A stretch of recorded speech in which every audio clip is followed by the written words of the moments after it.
हमारे सचिव, छत्तीसगढ़ के सारे अधिकारी, एनसीईआरटी के सारे अधिकारी, शिक्षा आयोग के सभी अध्यक्ष और सदस्य सभी राज्यों से आए हुए, क्योंकि ये एक नवाचार और श्रेष्ठ शिक्षा का सम्मेलन है और इसमें केवल अधिकारी नहीं है। छत्तीसगढ़, झारखंड, बिहार, ओडिशा, अंडमान सब जगह से अधिकारी तो आए ही है, लेकिन अधिकारियों के साथ साथ वहां शिक्षा क्षेत्र में काम करने वाले एनजीओ भी आए हैं और शिक्षक भी छत्तीसगढ़ के यहाँ उपस्थित है और प्रिंसिपल्स भी उपस्थित है, मुख्याध्यापक भी है, तो शिक्षाविद भी है, हमारे केंद्र सरकार की विभिन्न संस्थाएं उनके अधिकारी भी है। तो सब मिलके एक विचार मंथन है, एक चिंतन शिविर है कि देश की शिक्षा को अच्छा कैसे बनाएंगे। क्योंकि मुझे हमेशा दर्द इतना ही होता है कि देश का 70,000 करोड़ रुपए शिक्षा पर खर्चा होता है, कम पैसा नहीं लगाते, और राज्य और केंद्र मिलके लाखों करोड़ों रुपए लगाते हैं। 4.5% ऑफ अवर जीडीपी, 4.5%। लोग कहते हैं 6% होना चाहिए, लेकिन 6% आज अच्छे देशों में भी 6% सब जगह नहीं है। बहुत विकसित देश है वहां होता है, बाकी हमारे जैसे अवस्था में हम 4.5% यहाँ पहुंचे हैं। ये कमिटमेंट है इस सरकार की कि हम सबको शिक्षा देंगे और अच्छी शिक्षा देंगे। यह हमारी प्रतिज्ञा है कि सबको शिक्षा, अच्छी शिक्षा, गुणवत्ता बढ़ाना उसकी, और उसके लिए ऐसे सम्मेलन 5 कर रहे हैं। एक पूर्व राज्यों का यहाँ है, पूर्वोत्तर राज्यों का गुवाहाटी में है, पश्चिम की ओर के और उत्तर के राज्यों का चंडीगढ़ में है, मध्य भारत और ये पश्चिमी राज्यों का पूना में है, और फिर बंगलुरु में एक शिविर है।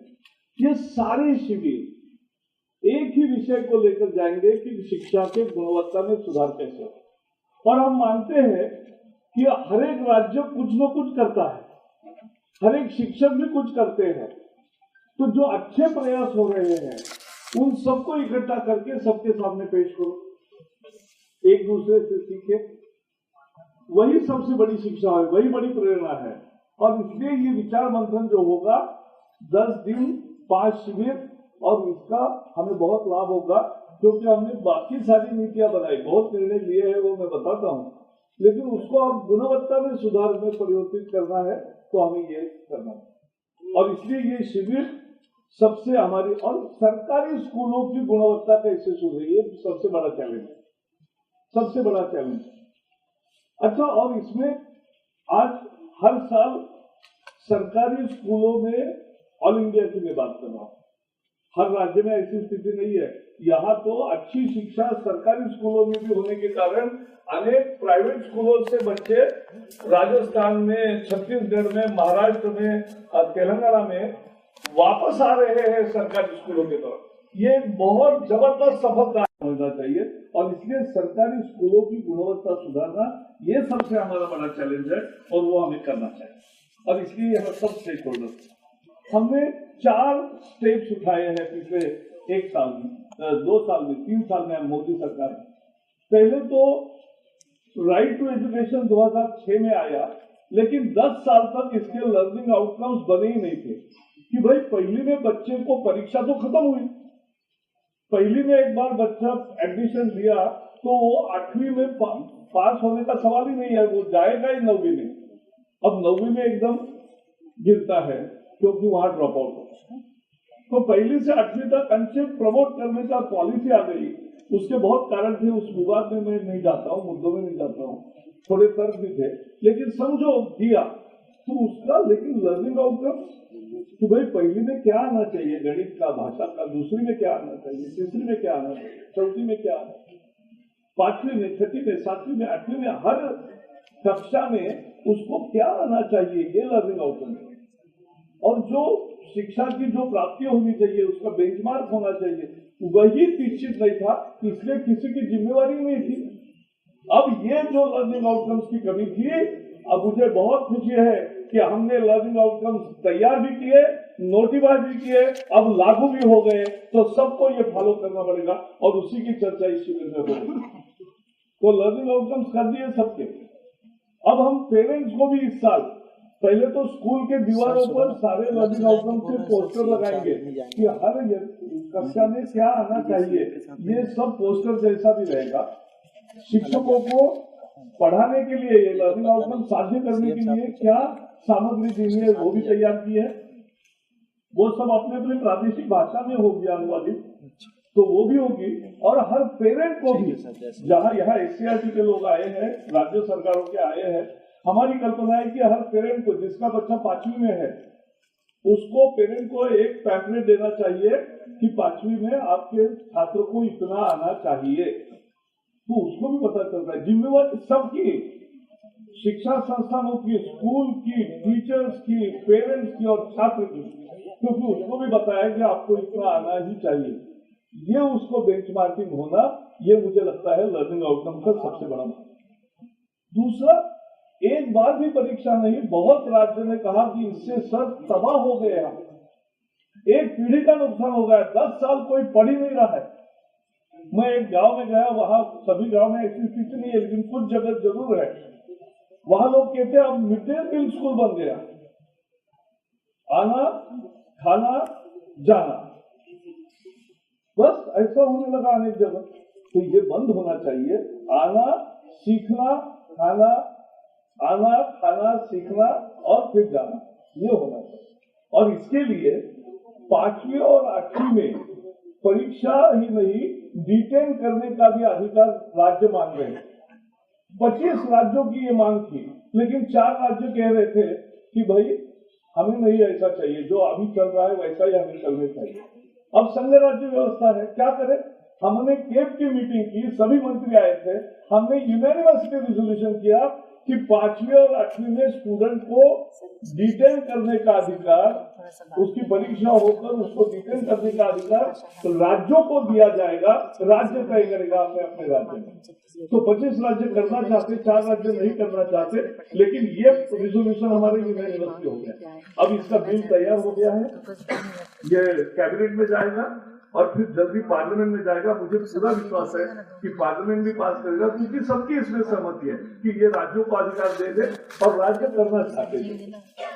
तो अच्छा, उसमें लेकिन हमने दो शर्तें भी रखी है कि मार्च में परीक्षा होगी।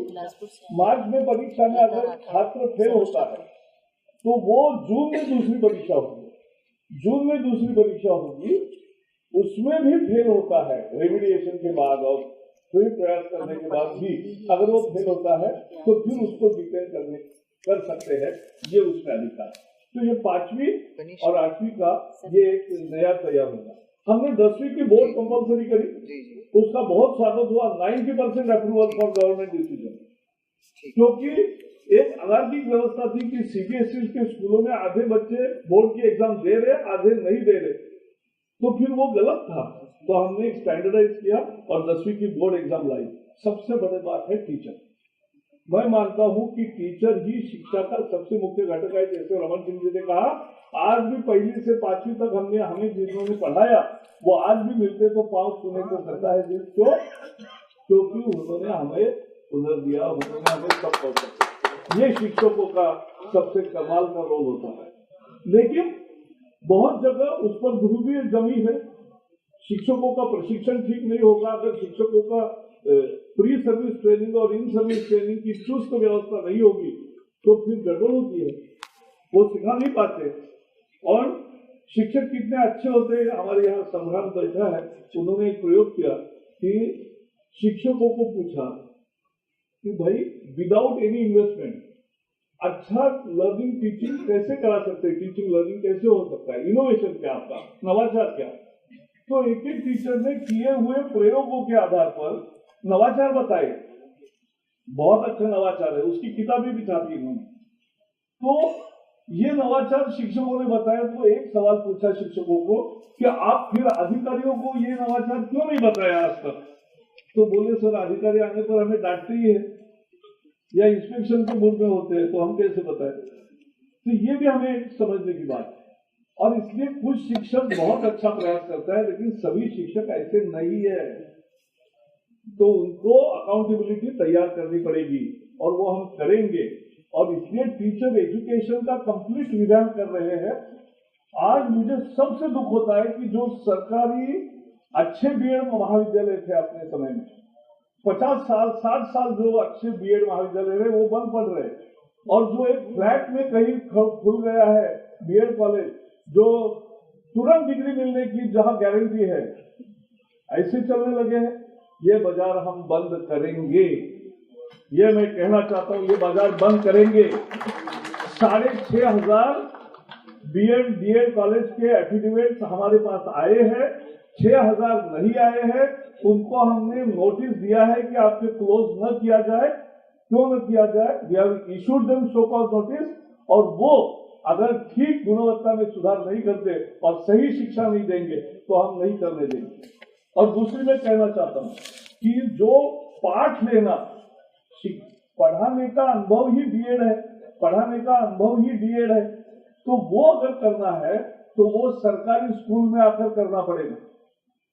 सरकारी स्कूल सब जगह है और वहां में फीडबैक सरकारी स्कूल के एक मास्टर भी उसमें इवेल्युएटर रहेंगे, आपके संस्था का भी इवेल्युएटर रहेगा, और स्टूडेंट से भी हम फीडबैक लेंगे कि ये कैसे पढ़ा रहा है। तो तीनों तरफ से हम फीडबैक लेके वो सही शिक्षा होगी ये ध्यान देंगे। और केवल शिक्षा में नहीं, फिर इन सर्विस ट्रेनिंग भी सार्थक करेंगे। और उसके साथ साथ अब राजस्थान में मैंने देखा उन्होंने सारे टीचर्स के फोटो, ओरिजिनल टीचर के फोटो सभी लगाए हैं, और वो लगाया है ऊपर अच्छा लिखा है हमारे आदरणीय गुरुजन। तो अच्छा है, हमारे शिक्षक, हमारे आदरणीय शिक्षक वृंद, और उनके सबके फोटो चिपका है, तो सब गांव को पता चलता है कौन कौन शिक्षक है यहाँ। तो वो भी ठीक है, ये जरूरी है अकाउंटेबिलिटी की। और भी एक काम अच्छा किया है कि टीचर के लिए ये अकाउंटेबिलिटी अविश्वास नहीं है, ये उसकी जिम्मेवारी है, ये जिम्मेवारी का एहसास है। एक पीढ़ी का भविष्य हमारे हाथ में है। अगर उसकी प्राथमिक शिक्षा ही ठीक नहीं होगी, माध्यमिक ही ठीक नहीं होगी, तो आगे भी कुछ नहीं ठीक होगा। और इसलिए हर राज्य के ऐसे अलग प्रश्न और अलग प्रयास, इनको मंच देने का ये साधन है कार्यशाला। और ऐसी 5 कार्यशालाओं के बाद हम एक राष्ट्रीय जम्बोरी भी करेंगे, जहां अनेक एनजीओज और अनेक लोग प्रयास करते हैं। यानी इंडियन इंस्टीट्यूट ऑफ मैनेजमेंट के जो एलुमनाइज हैं, उन्होंने भी सब फंड इकट्ठा करके अच्छे नौजवान जाकर गांवों में अच्छी शिक्षा के प्रयास करते हैं। अनेक फाउंडेशन है, अनेक एफर्ट संगठन है जो ग्रामीण शिक्षा को सुधारने के लिए प्रयत्न करता है। We want community participation. समाज क्यों नहीं पार्टिसिपेट करेगा शिक्षा अच्छी होने के लिए? आपने अच्छा कार्यक्रम शुरू किया है, सरकारी अधिकारी भी जाते हैं, बाकी भी समाज के गणमान्य जाते हैं, स्कूल से संपर्क तो रहेगा, शिक्षकों से संवाद तो करेंगे। हर बार कोई इंस्पेक्टर की भूमिका की जाने की जरूरत नहीं है। मित्र के, दोस्त के नाते स्कूल में जाओ, ओन करो स्कूल को। और पहले स्कूल को ओन करते ही थे गांव। हमने बीच में एक तैयार की प्रतिमा कि आपको कुछ नहीं करना है, सब सरकार करेगी। फिर क्या हुआ? सब सरकार करने वाली समाज उससे हट गया और अब समाज केवल कंप्लेनेंट समाज हो गया, केवल शिकायत करने वाला समाज हो गया।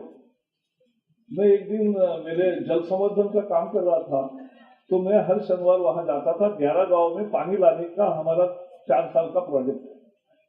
तो मैं शनिवार जाता था और खाने के बाद थोड़ा एक 15 मिनट लेता। तो एक आदमी आया, साहब आप अकेले हो इसलिए कह रहा हूँ। क्या? मैंने कहा, बोले साहब आपने इस गांव की जो कमेटी की है ना, उसका जो सेक्रेटरी है वो बहुत खराब है। मैंने कहा खराब है? मैंने क्या है? नहीं, सब बहुत बुरा है। अरे बुरा है, मैंने है क्या, किया क्या उसने? वो कुछ बताने जैसा उसके पास मुद्दा नहीं था, मैं समझ गया। तो मैंने कहा चलो वो बुरा है तो मैं उसको निकाल देता हूँ, आज ही निकालता हूँ। साहब आज ही निकालो बोले। तो मैंने कहा मैं आपको अपॉइंट करता हूँ उसके जगह। नहीं बोले सब मैं नहीं करूंगा, मेरा काम केवल शिकायत करना है, मैं काम कर सकती नहीं। तो एक शिकायत करता समाज हमने तैयार कर दिया और इसके कारण शिकायत ही करते हैं। तो स्कूल में अब पार्टिसिपेशन ऑफ सोसाइटी ये हमें फिर से शुरू करना है कि हम स्कूल बांधेंगे तो कंपाउंड गांव बांधेगा, हम 5 रूम बांधेंगे तो 2 रूम आप बांधेंगे, क्यों नहीं करेंगे? करने को तैयार है स्कूल समाज, हम वो लाते नहीं। अभी महाराष्ट्र के 6 जिलों ने कलेक्टर्स ने और शिक्षा अधिकारियों ने उत्साह लिया, समाज को आह्वान किया कि ये कमी है स्कूल में आप दे दो, तो 170 करोड़ रुपए 6 जिले में लोगों ने दे दिए शिक्षा के लिए। ये भी एक नई पहल है और देते हैं और काम करते हैं। जब ये समाज का विषय बनेगा, when society belongs, when NGOs become part of the progress, when all stakeholders come together and think of improving the quality, that is what we aim at. And that is why this effort is सबको शिक्षा अच्छी शिक्षा। अब आखिर में छत्तीसगढ़ का कितना काम वो नक्सलवादी एरिया में सुकमा और दंतेवाड़ा में इस तरह के स्कूल ही सब जला दी। देश का सबसे बड़ा दुश्मन कोई होगा कि जो स्कूल जलाता है वो सबसे बड़ा दुश्मन। स्कूल जलाने जैसा पाप कोई नहीं देश में, और इसलिए स्कूल जलाने वाले उसका उत्तर उन्होंने पोटा केंद्रित किया, जिसकी चित्र यहाँ लगा है। और शिक्षा प्रारंभ की, और छात्र अच्छे ही होते हैं, छात्र आते ही है, वो आते हैं।